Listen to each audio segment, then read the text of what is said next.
বিসমিল্লাহির রহমানির রহিম। প্রিয় শিক্ষার্থীরা, আমি আব্দুল আলিম হাজির হয়েছি নতুন একটা কন্টেন্ট নিয়ে। আজকে যে বিষয়টা দেখব সেটা 44তম বিশেষে যে ইংরেজি অংশটা আছে এটার সলিউশন নিয়ে আমরা একটু কথা বলতে পারি।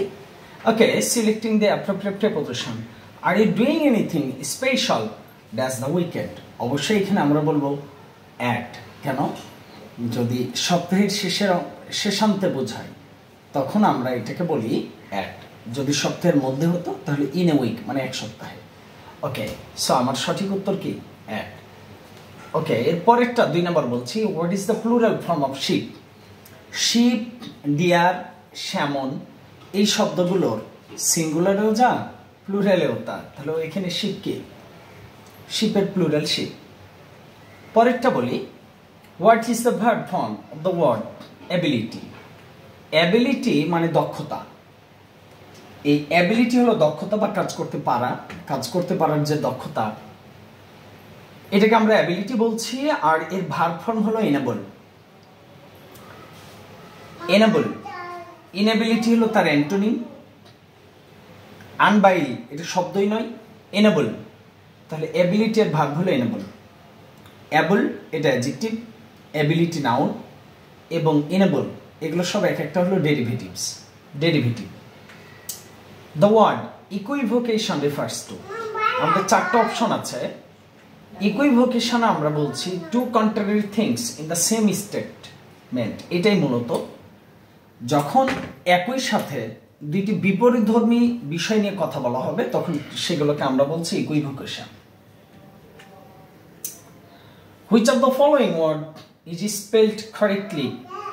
Authoritative, authoritative, অথরিটেটিভ, অথরিটেটিভ এবং অথরিটেটিভ, যেটাই বলি না কেন সেটা হলো authoritative, authoritative, authoritative. So R I যেখানে আছে এবং ও আর আই শব্দটা আমরা বলবো author, A U T H O R, author হয়ে যাবে অথরি, A U T H O, author লেখক, ওইখান থেকে আসছে যে এ ইউ টি এইচ ও, রি কি হয় আর আই রি টেটিভ, টি এ টি আই ভি ই। পরেরটা বলতে পারে, find out the active form of the sentence. By whom can our be saved? By whom can our country be saved? এমন যদি থাকে তো এটা সহজ। বাই হোম কোথায় পেয়েছি? হু এর জন্য। সো আমাদের দেখে নি হু কোথায় আছে, সব জায়গায় আছে। তো যেহেতু ক্যান আছে কোথায়, এর যে ক্যান বি বলা হয়েছে, ক্যান আওয়ার কান্ট্রি বি, তাহলে ক্যান, তাহলে উত্তর যেখানে ক্যান আছে who can save our country. এটা সহজ ছিল। Identify the correct passive form. Do not close the door, এটা অনেক সহজ। Let not the door be closed, let not the door be closed.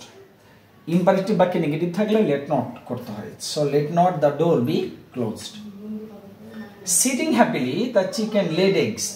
Underline part is a noun clause, subordinate clause, independent clause, coordinate clause. এটা কোনো ক্লজই নয়, কারণ এখানে তো finite verb নাই, এটা ফ্রেজ হওয়া উচিত ছিল।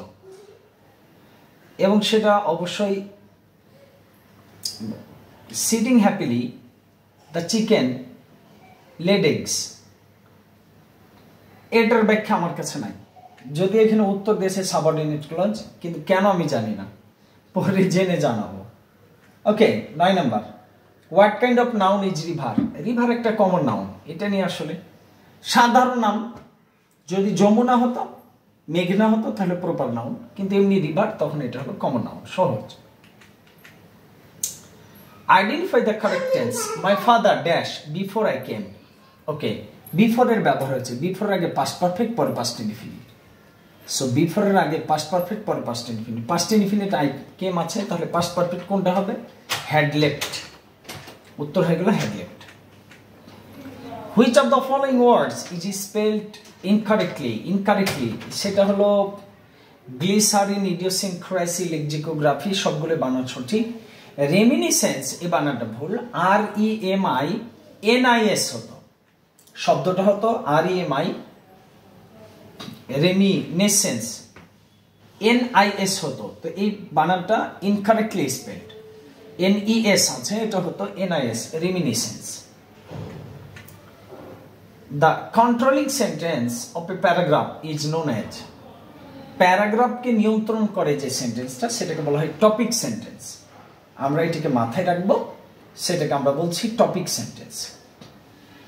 Choose the correct comparative form of the sentence, very few boys are as industrious as Zaman. So Zaman comparative, Zaman is more industrious than most other boys. Very few থাকলে আমরা মনে রাখবো দ্যান মোস্ট আদার হয়।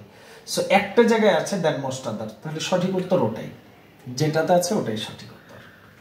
14 নম্বর বলতে পারি identify the appropriate preposition, your opinion is identical dash mine. Identical হলো অভিন্ন, আর সেটা হলো উইথ মাইন।